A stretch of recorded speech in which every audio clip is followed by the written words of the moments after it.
My dear friends, my dear masters, my dear gods, welcome all of you to the Holistic Wellness Program today. Before commencement of section, my great pranams to my beloved Guruji, Brahmarji Patriji, and my sincere pranams to beloved Grand Master, Mother Babaji, my sincere pranams to all my beloved masters and all the astral masters. Thank you so much. Friends, today this 1 hour program. In this 1 hour program, first 45 minutes will be practicing of deep meditation, Anapanasati meditation. Afterwards, 15-20 minutes sharing of stuff. So let's all sit for meditation now. So let's not waste any more time. Friends, go into the meditation practice, Anapanasati. You already know the Anapanasati meditation. If you already know, please sit in the meditation. Otherwise, follow my instructions, right? So like this, just hold the hands. Both clasp the hands and keep on your thighs, okay? Clasp the hands, fingers and fingers, and just keep on thighs. And sit straight, as much as straight possible. Remove spectacles, take your spectacles, and also downside. So the both legs has to be crossed like this, okay? One leg upon another, one foot on another, okay? Like this, keep it. So if you are sitting on the chair and sofa, do like this. If you are sitting on the floor, just put one mat. On the mat, you just sit in the Sukhasana, like how you sit for the eating any food or whatever. So that's called Sukhasana. So now, ultimately, this asana, whatever we are sitting now, it's called Sthira Sukha Asana, my dear friends. Sthira Sukha Asana. We're all sitting in Sthira Sukha Asana. Finally, make yourself comfortable and as well surrounding you as much dark as possible. Not to be much light. Should not have much light. That will defocus. No, that will try to reduce your deeperness in the meditation. So hence should not have much light. Also, if you want, you can drink 1 glass of water before starting meditation, right? And should not have much sounds from outside also. Try to sit in the calm and serene place always, right? So friends, now everybody, so try to close gently, close the eyes. Now clasp the hands, cross the legs, sit straight, then close the eyes, shut down the eyes. Then finally start observing natural breath. So natural, simple, generic, smooth, tranquil, peaceful breath. Go on, observe the natural flow of breath. So this is the mantra for meditation. Okay. Anapanasati meditation. Ana means in breathing. Apana means out breathing. Sati means be with it. Be with them. Anapanasati meditation. So try to observe. Always try to observe the in-breathing, out-breathing. Whatever in-breathing, whatever out-breathing happening, keep on observing that. Do not make any thoughts. Do not release any thoughts. Do not entertain any external thoughts in your mind. Try to keep it as empty as possible, as much emptiness as possible, my dear friends. Go on, observe the breath. Don't entertain any thoughts from outside. If you get any thought, cut the thought right away, come back to the breath observation. Natural flow of breath, that's all. No kumbhaka, no rechaka, no forceful inhalation, no forceful exhalation. Simple, natural flow of breath, that's all.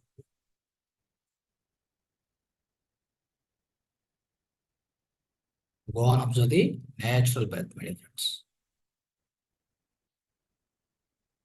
When we sit comfortably, observing the breath, natural breath, obviously all the thoughts will subsidize. All the thoughts will go on reduce. Thoughts will go on reduce. Slowly, the mind, the manomaya kosha, it becomes empty, my dear friends. The mind becomes empty. That is the purpose of meditation, goal of meditation. That is the aim of meditation. To make our mind empty.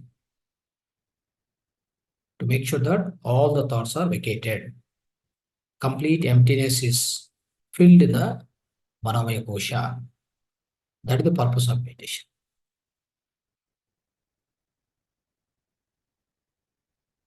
3 laws of meditation, always remember. The first law says, when you are with the breath, your thoughts will subsidize, thoughts become zero. When you are with the breath for a long time, trying to be with only breath. No more thoughts at a time. When you are with the breath, thoughts will become zero. Second law says, when the thoughts become zero, you receive huge amount of cosmic energy or atmic energy, Atma Shakti. Cosmic energy you receive, universal energy you receive into your energy body. The third law says, when you receive huge amount of cosmic energy, that go on cleans all the nadis, 2,72,000 nadis, which are spread over all over the energy body, etheric body, pranamaya kosha, kanti sarira. So when the nadis suddhi, the cleansing of all nadis happens, the culmination, the end result is activation of your own kinetic third eye potential, third eye activation happens. That will ensure the entire realization of your own self.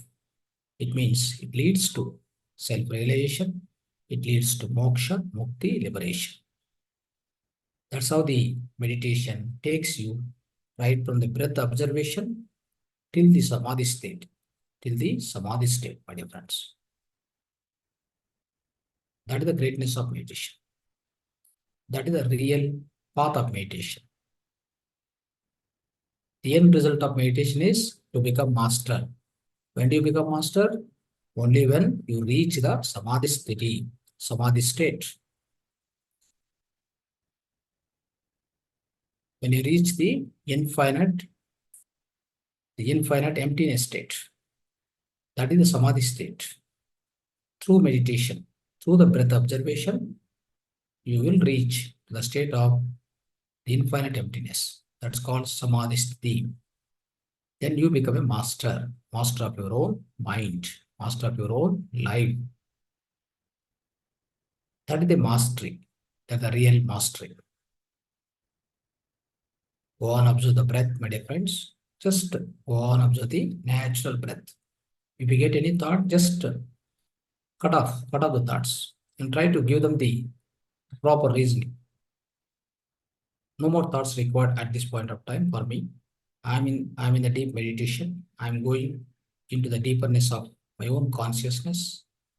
I'm getting into the emptiness.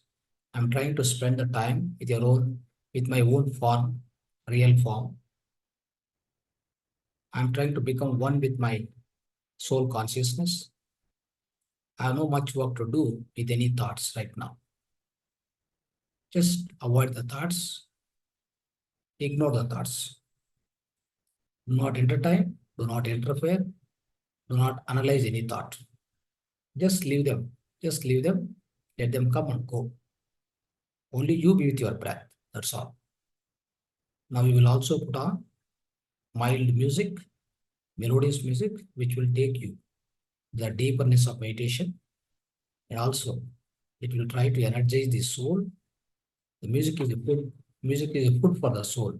Always remember. Music is the food for the soul. Hence, you go on, observe the music, be with your breath only. Just go on, listen the music on background. That will also take you into the deep state of meditation. It will help you for sure. Be with your natural breath, my dear friends. Go and observe the breath only. Whenever you are bombarded with any more number of thoughts, the background music will help you not to get into the turbulence of mind. It will try to put onto the track of breath observation again. It will try to make the thoughts zero if the music is going on and you are with your music at least. When you get more thoughts, use the background music. Otherwise, be with your breath only.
Not open the eyes.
Last 10 seconds. Final 10 seconds.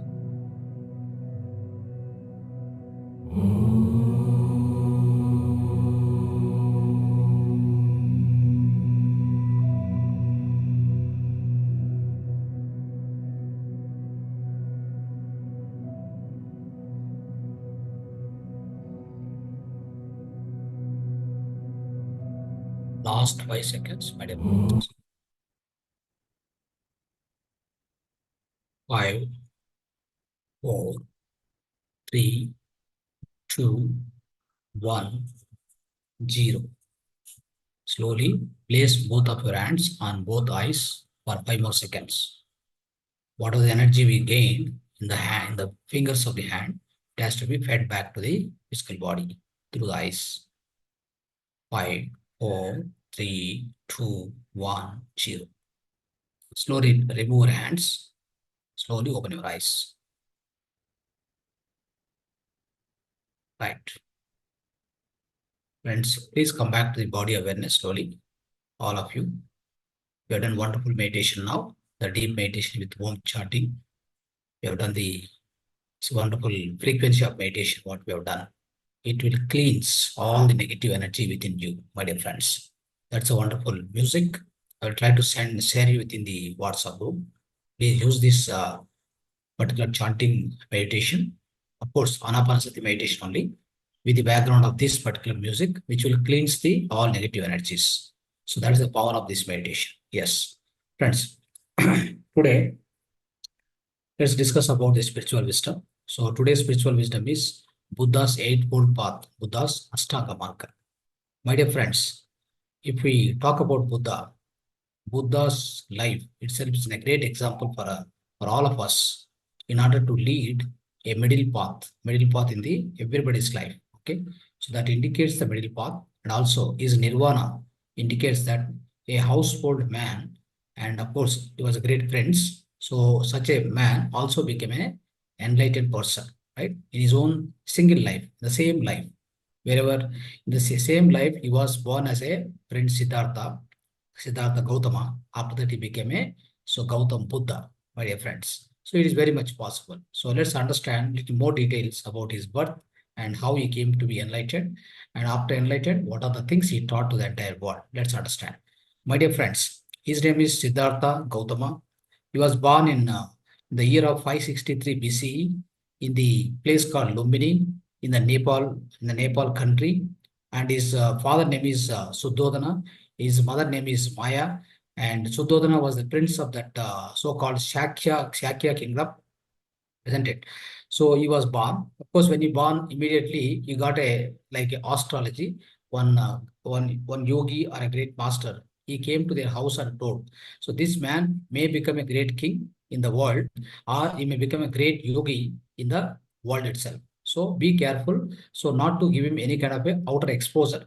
See, outer world exposure, so that he should not become a great yogi. He can be a great king if you can protect him not to go outside, especially. So anyway, so the life was going on. At the age of 16, of course, he was a great, that's what I told. He was a prince and Siddhartha Gautama. At the age of 16, he got married to Yasodhara. His wife name is Yasodhara. At the age of 16, they both got married. And after that, they got, so they led the life, the peace, a very joyful life and a very luxurious life within the palace and within the kingdom, isn't it? Within the palace, they led the so wonderful and luxurious life. At the age of 29, so they got a children. They have given the birth to one children. His name is Rahul. Of course, at the age of 29, they both were 29. Okay, on the same, what happened is before the birth of Rahul, his son, takes place. So he happened to go to the outside. Yeah, he happened. Of course, he was always so very much controlled within the walls of this palace. But it happens to go outside for Siddhartha. He went outside along with the charioteer, so Chinna, and then he could see the great, the kind of surprising situations in front of him. He never saw that kind of situations. What are those situations? When he was passing by through the streets of the Lumbini, that place, when he was passing by, he could see many of the things which he never saw in his life. Okay. The first one is, so some death taken place. Somebody was carrying the dead body in front of him. Then he asked his charioteer, so what is this situation? What is that going on there? The Raja, so there is a prince, there is a death happened. That person is taken to the graveyard. Oh, it happens. Okay, even this will happen to me. He said, yes, it will also happen to you. Then there is a person, old man. He was bending and walking. Then he said, what if this man is bending and walking? So I never saw this kind of people. So they protected him not to see this kind of any situations in the, especially in the palace. So by his father and mother, okay, they took care, so much care they have taken, because they got the already astrological evidence was there. So at the time of birth itself, as I told you. So then what happened? So he also doubted, okay, myself also will become like this. I will also bend. I will also bend. My body also will become bent. Yes, it is not correct. Okay, something is wrong. Then he was going, he keep going. There was an like one monk, a yogi. He was with a bindas, he was walking on the streets and having a lot of smile on his face. So that he wanted to find out, what is this man? Who is this? So he's a Swamiji. He practiced yoga and meditation, all this. That's why he's very happy. Oh, so is it this possible? Yes, that's possible. Likewise, friends, what happens is this kind of various situations he has seen, and then he came back to the palace. He came back to the palace, and then on the day the birth of his son Rahul takes place on the same night. Same night, in the middle of the night, he was seeing his wife and children on one side. They were sleeping. Then he left the palace. Okay, he left the palace on the midnight of the on the same day when his son Rahul taken the birth. Okay, so then he went out, and of course he never came back. So next 5 years, he was keep on searching for the answers for his questions. Why death takes place? Why you become old? What is the reason for this tragedy? Right? What is the reason for so much difficulties people are facing? So how can you overcome all these things? How can you overcome the suffering itself? First of all, many people, some people are happy, some people are unhappy, some people are, so really every day-to-day life also they are leading with a great difficulty, isn't it? And some people are, attached to some kind of a the so-called worldly things, and then what happens? They get into the lot of suffering if they lose something, because a lot of attachment, right? So they lose something, maybe object, maybe person, maybe situation, whatever it may be. So they get into a lot of suffering. So with all these things, we want to find out answers for all this. So all these so-called the provoking questions. Okay, provoking question, thoughtful provoking questions. Okay, so then he went on searching. He went to the 500 different masters, maybe priests, maybe Brahmins, maybe different yogis, swamijis here and there, everywhere. He kept on searching. Ultimately, he never got suitable answers. He never got enlightened. Basically, enlightened means what? So whenever any type of any type of a unforeseen questions, whatever the questions you have, whatever the clarity of mind, you don't have clarity of mind, you are not enlightened, basically. So when you got the clarity of mind on various things, on about yourself and about all surroundings, in fact, when you get a clarity within your own mind, that is called enlightenment, my dear friends. So the enlightenment is defined in many ways. Enlightenment, we say that when we reach to the so-called the desireless, and also we reach to the dukkha rahitya, janma rahitya, that is called enlightenment, isn't it? So likewise, we reach to the moksha, mukti, all this called enlightenment. However, so in his quest, in his search, what happens is, so he went on searching. Finally, he didn't get answers anywhere. Then what happened is, finally he went to the so-called Bodh Gaya place in the Bihar, under the tree, the fig tree. It was fig tree. Okay, under the fig tree, he sat down for 49 days, my dear friends. 49 days he continuously sat. He was sitting now after practicing so many mantras, so many different practices which are told by different masters. So with a rigorous search, he never got satisfied, he never got enlightened.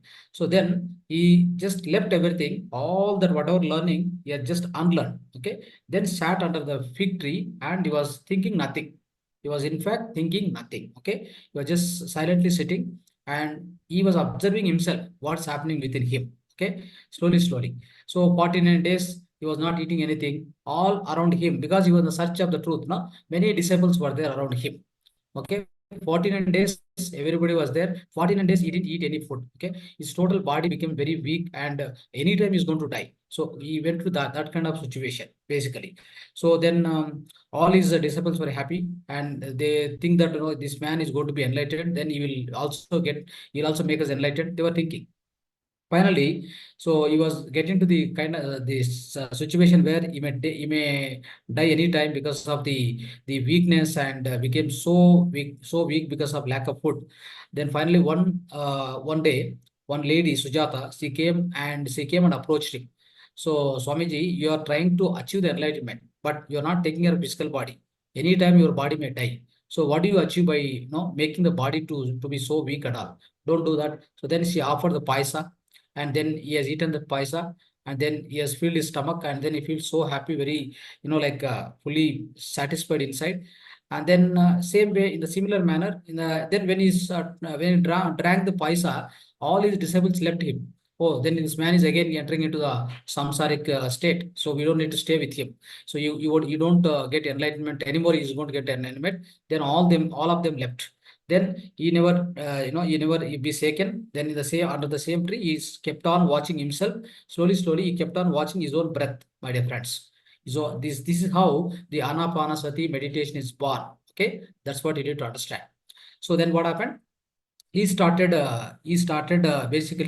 he started observing his own breath. Okay, and then slowly throughout the night, first 3 hours up to the 11 o'clock, 12 o'clock, he tried to understand all, when he went deep into the meditation, right? When he deep into the meditation through this observation of the breath, basically. And he was reminding himself, when he was a child, he was just sitting alone, and having, in the dream as well as even in the normal condition, he used to get a lot of scenes, scenarios he used to see. And in the dream especially, is to get a lot of images, scenarios, all these things. He was reminding himself, how could I get all those things at the earliest age, where I was not knowing anything? What are those scenarios and all these images? Then he sat and kept on observing the breath. So by 11 o'clock or so, he kept seeing all the past lives. Okay, all the past lives. And also the next that's called one jam. Okay, and one 3 hours, and again midnight to next 3 hours, he kept on seeing all the future lives. Okay, future what's going to happen, everything. And finally, so that particular night, he got enlightened under the, see, this tree called fig tree, but that tree eventually is called as Bodha Vriksha, because Bodhi, he got so this Bodhi state he got. So that tree is called Bodhi Vriksha. Anyway, he got enlightened. So throughout that night, he could see past life, future, and then finally, at last, he tried to see where are these disciples, where they went. Okay, because he got enlightened with the simplest method of observing his own breath, isn't it? So he got astonished, and he was so contented. So then he could get all answers for his all questions, especially in this meditation, friends. So the first 3 hours, past lives. Second 3 hours, you could understand the more about law of karma, basically law of karma siddhanta. You got the complete clarity about karma siddhanta, law of karma. So in the same 3 hours only, so what happened to him is, so he tried to understand the four noble truths. Okay, the four noble truths he tried to understand, and to answer to that noble truths, especially, he devised this eightfold path. This also he could see in the meditation itself. Okay, everything, all this came in the meditation. Then final 3 hours he spent for seeing, which are all the disciples. He was communicating. He was there around him. Where are these people located? Already they left to the place called, the different place they went, and near Kasi, Varanasi, they were there. So of course, afterwards he went there. That's a different subject. Okay. Now in this the second 3 hours of his enlightenment night. So what are those he has seen? What are those he has devised? He has given to the whole world. These are the great Buddha teachings, we say, right? What are those four noble truths he devised and he designed and given to the entire humanity, friends?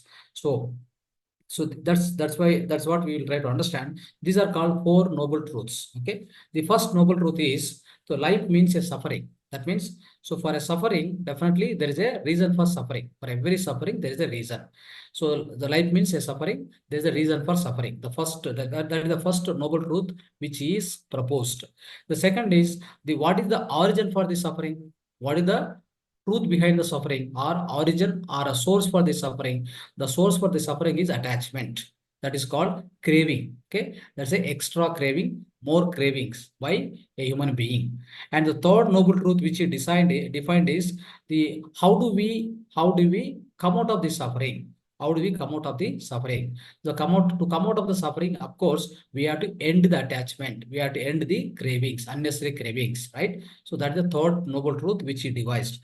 The fourth noble truth which he devised is, so there is a path for the coming out of this particular suffering. So the particular suffering in the life, that is eightfold Ashtanga Marga, Buddha Ashtanga Marga, my dear friends. So that is actually, we call it as a middle path, Madhya Marga, which is defined by Buddha for all the humanity. If you can follow this eightfold Buddha Ashtanga Marga, definitely you can come out of this, whatever the suffering happens in everybody's life. So everybody's life, there is a suffering because of many things. Okay. So maybe because of a person, situation, or especially your own ignorance, right? Your own ignorance, Ajnana, and many kind of reasons are there for a suffering for a human being is in his own life, my dear friends, right? So that is why. So these four noble truths he defined. After that, to come out of the suffering, he defined something called Buddha Ashtanga Marga. So what did he define the Buddha Ashtanga Marga? That also we'll try to understand. So Buddha Ashtanga Marga, so he has given 8 steps of this Ashtanga Marga, wonderful steps. So first one is Samadhitti. What is that? Samadhitti, my dear friends. Samadhitti. Samadhitti means right understanding. Okay, Samadhitti. So everything, on everything, friends, we need a right understanding. So without that, what happens? So right understanding means what? So we'll try to see everything, whatever happens in our life, we need to understand, okay, in a proper perspective. In fact, what happened if you don't have wisdom? We don't have wisdom because we are not doing meditation, or we don't have spiritual wisdom.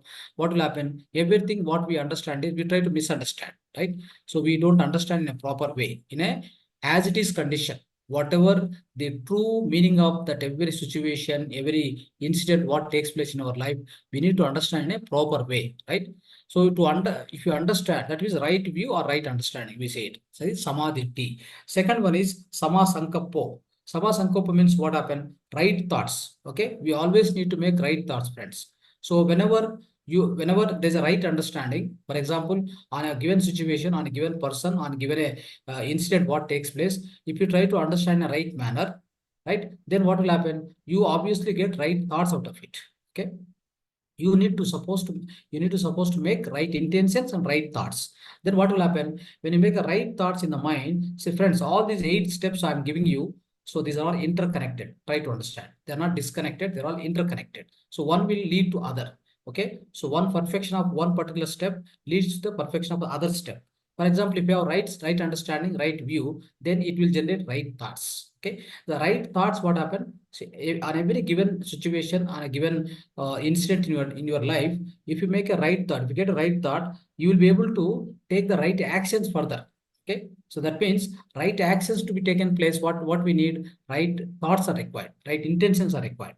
So that's why our intention, our thought must be always correct, always it must be pure in nature. Okay, it must not, the thought whatever you make or intention what you kept, it must not hurt others, hurt other life beings or other human beings or whatever it may be. The thought must not disturb other, the thought must not the hurt other people. So that is how you need to make a thought. So now the other thing is samma vacha. Samma vacha means right speech, my dear friends. Whenever you make right thoughts here, you get right words out of you. For example, you should not speak lies. You should not speak unnecessary words. So that is why Buddha is to say, whenever there is a necessity to open the mouth, open. Otherwise, shut it down. So don't open the mouth. Okay, right words have to come out. If you want to speak to any person, either it should help other person, or it should give proper suggestion to other person, or it should never hurt other person. Okay. And also, you should never tell lies so that it disturb other people. For example, with the words what we speak here, it may lead to war also. It may lead to big, so you can say like a big, some kind of agitation also, big agitation or a war or whatever it may be. That is why the words are so important, right? The words, what it comes out is called Samma Vacha. This is the third one, my dear friends. So the fourth one is Samma Kamanto. Samma Kamanto means right actions. Okay. Right actions means, friends, whenever we have right thoughts, right words, then sama kamanto. That means so right actions, right deeds. Whatever the actions we do, whatever the works we do, whatever the deeds we do, which should not affect others. Right, right from the human, not only human beings, even the other animal beings. That means we should not kill any other animal just for the sake of food. That's also is not right action. It's a negative karma. That's why here is the point where this called law of karma is given by Gautam Buddha. So this is called Samma Kamanto. Samma Kamanto is right actions, right deeds. So it's this karma, any karma you do, friends, any karma you perform, it should be giving, it should be doing good for others, good for other living beings, and for the entire nature. Okay, that kind of actions only you do. That kind of activities only you do. Always, never commit any wrongdoings. Okay, which going to disturb the nature, the other living beings, or yourself, or other people. So, for example, suicide. Somebody attempt to suicide. That's a very bad karma. Somebody is going to do, right. So it is it's something called negative karma to yourself. You are doing. That's a very wrong deed, isn't it? So that you should not do. Next comes to Samajivo, friends. Samajivo means what? Right livelihood. It means you should earn the livelihood in a right manner, legal manner, which is always so rightful, legally. You should earn whatever you wanted in your life. So never commit any illegal activities, or many things like selling liquor, selling drugs, and all these, so many other things are there, right? Whichever in the wrongful ways people earn. So all these things are not required. Don't do it. Okay, and that will degrade your soul consciousness, friends. Okay, now Sama Vayoma. Sama Vayoma means what? Right effort. Right effort. So, friends, without effort, nothing will happen in this world, isn't it? So, we need to put right effort in order to get the right results. Okay. So, if your efforts are good, so you'll obviously get the right results. That is the reason Samma Vayoma is very important. So, try to put all the time right efforts in a rightful manner. Okay. So, not in the wrong manner. In the wrong efforts, you should never commit. So, that's what very important. Now, Samma Sati. What is Samma Sati, friends? So the right mindfulness. That means, so we should be always alert. We should be alert and mindful on everything what we do. For example, talking, thinking, doing, everything should be with the greatest alertness, the greatest mindfulness. If you do, then nothing go wrong. Basically, nothing go wrong. And also there will be a lot of perfection will happen. So there will be no imperfection on anything, whatever you do, whatever you talk, whatever you think. So all that's called Trikarana Suddhi. We say Manasa Vacha Karmana. It must be pure enough. It must be pure means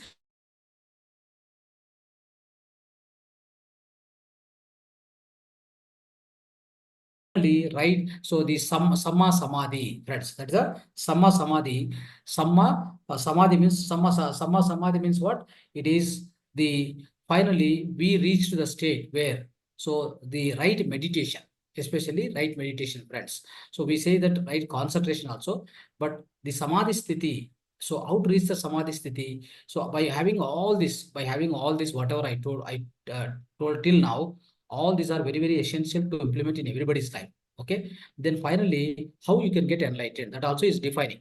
Okay. Is defining how you can get enlightened, how you can become, how you can reach the Samadhi Sthiti. That is through right meditation. That is Anapana Sati meditation, friends. Okay. If you follow that, will also lead to the so-called the right Samadhi Sthiti you reach, then you become a great master. So what we are trying to in PSSM Mahavatar Foundation, what we tell always, 3 hour meditation, Anapanasati meditation, 2 hours Swadhyaya, 1 hour Sajjana Sangatya. That leads to the something called Samadhi Sthiti, Samma Samadhi, friends. So these are the 8 steps in the Buddha Ashtanga Marga, my dear friends. Now, so this is how you start, isn't it?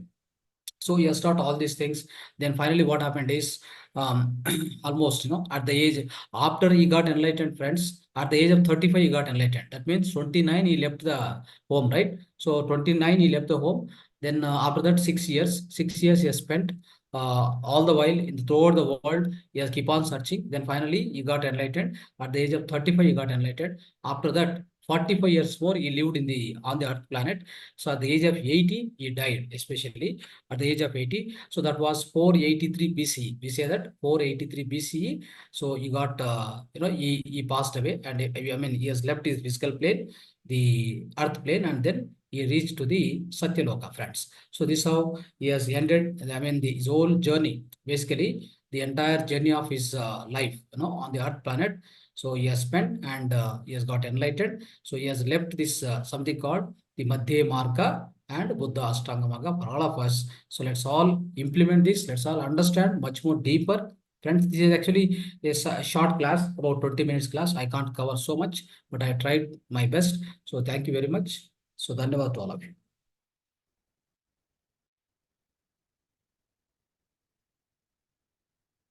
Yes, friends. If you want to ask any questions, please unmute yourself and ask question. Okay. We'll be closing the session another 5 minutes on the Buddha Ashtanga Marga. If you have any doubts, you can ask. So if you understood, of course, you express your experience. What is the experience of today's class? You can talk a few words also. No problem. If you understood rightly, it's okay. Even you want to express, always try to use the opportunity to express. I always say in the class, whenever I say that to ask questions, not only that you must ask question, you must express how much you understood, what you didn't understand, right? Yes, Manoj, Yeah, pick up. yeah, you said like 3 hours this Anapana meditation and two Yeah, hours Swadhyaya and two yes. hours what you said? Like 2 hours, what is that? No, 3 hours meditation, Anapanasati, 2 hours Swadhyaya, write spiritual books, write spiritual books, 1 hour Sajjana Sangatya, Satsang. Oh, okay, Satsang. Satsang means what is happening now. And like, do you like explain later on that Swadhyaya? Swadhyaya means only reading the book, right? Not Right, like talking right, my yeah, ourselves. write spiritual books. Okay, Satsang means what is Satsang actually? Satsang means like Sajjana Sangatya. I explained in the first class itself, no? Sajjana Sangatya. Did you go through the first class video? Yes, I forgot my That Satsang. we try to discuss, we participate in the discussion with the people who know the truth, or the people who are seeking the truth. We spend our time with them, Okay. living with the master and trying to understand what are his experiences, how did he gain the experience, what kind of suffering is ended with by practicing meditation for him, his personal experiences, and of course some guidance you can take from him. In your sadhana, you get some doubts, no, you clarify with him personally. That's called satsanga. And Swadhyaya, what kind of book we need to Oh, so read? many books. I cannot repeat you. So please go through my video. Okay. There are Okay, a lot yes, of sure. lot of things which I discussed on that day. Please go through that video. Okay, sure. Thank you. Yes. Right. Anybody want to talk, friends? Why all are silent? Why nobody is talking except Manoj in this class? Always try to express, as I'm telling you again. Try to express whatever you know, whatever you want to tell. Anita ji, unmute. Unmute Anita ji, Anthony. If you don't communicate, I don't feel that there is, I mean, human beings are here, or otherwise, like divine beings are here. I don't understand, isn't it? You should talk. Whenever I say, at least talk something, no? Right. Narinder Kaur, please speak up. Hanji, Yeah. I want to say something that when we sit in this meditation, Yeah. my head becomes a big, heavy. Very good. Very good. What So, else? what to do about it?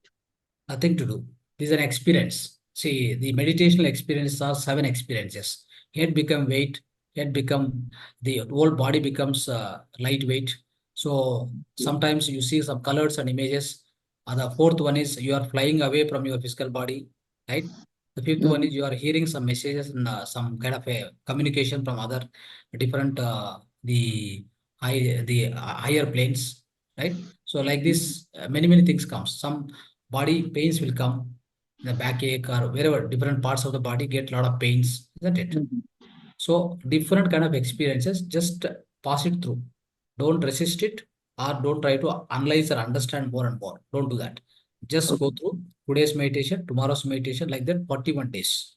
Then eventually you see the great results within you. And these are all just experience of cosmic energy. See, when you go into the deep meditation, right, you receive a lot of cosmic energy through the Brahmarandra. This is called Brahmarandra, or this is actually Sahasrara Chakra. So here we receive a lot of cosmic energy in the deep meditation state.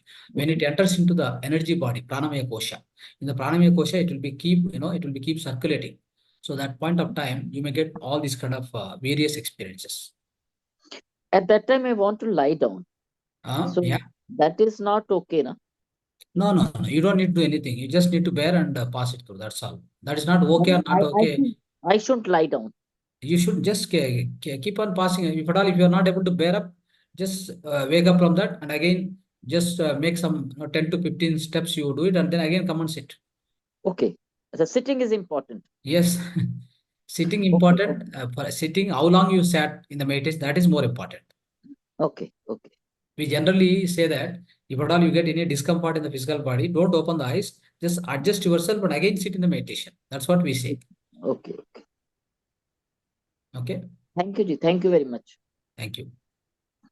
I'm happy that you asked a question today. So what happened is, when a master is teaching, if nobody asks any questions, we can't understand whether you understood or misunderstood or you don't get anything, or whether you are there in the class attentive or not attentive. So we never understood. So that's where we get, some kind of uncomfortability. That's why we try to always ask the questions, get more answers. Okay. In fact, I'm not going to give the answers. The answers will be given by the Supreme Masters, not by me. Okay. Right. So thank you. And Shruti Reddy. Yeah, sir. One question from my end. So, whenever I meditate, I often feel like I'm causing my breath rather than noticing. So, is this right way of meditating, sir? So, breath, what you are trying to understand? Breath, regarding the breath? Whenever I meditate, I often feel like I'm causing my breath rather than noticing it. So, Causing the breath. Okay. is it Nothing. See, unless you do any kind of a pranayama, a forceful pranayama, that is kumbhaka, rechaka, puraka. So unless you do these things, all the time the breath which is happening is involuntarily. Okay. That means it's an automatic activity. So you don't need to say that I am causing or I'm varying or I'm altering. Nothing is happening. In the meditation state, if you just try to be an observer of your own breath, just be an observer of the breath which is happening inside, going in, coming out.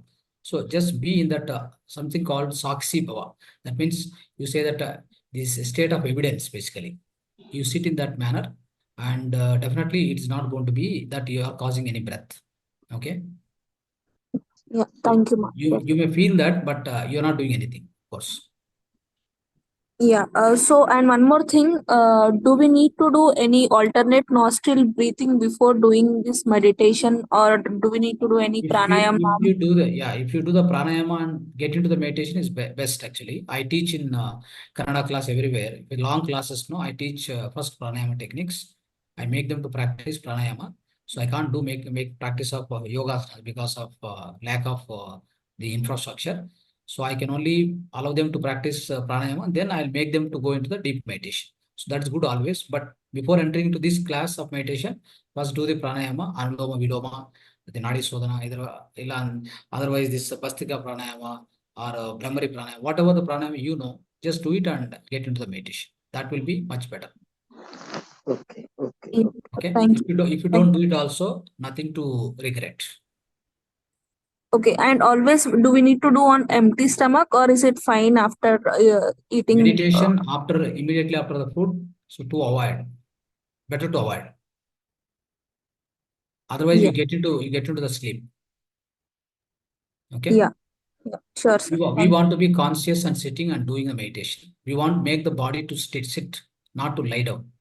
So when the bottle is kept lie down, so it can't feel any water. If the bottle is on the straight, straight and straight direction, so if you make the bottle to stand straight, then it can fill easily. That same way, the same thing applicable to our physical body.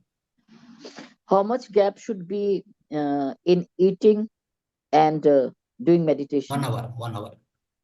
ठीक है. Thank you. Yeah, thank you.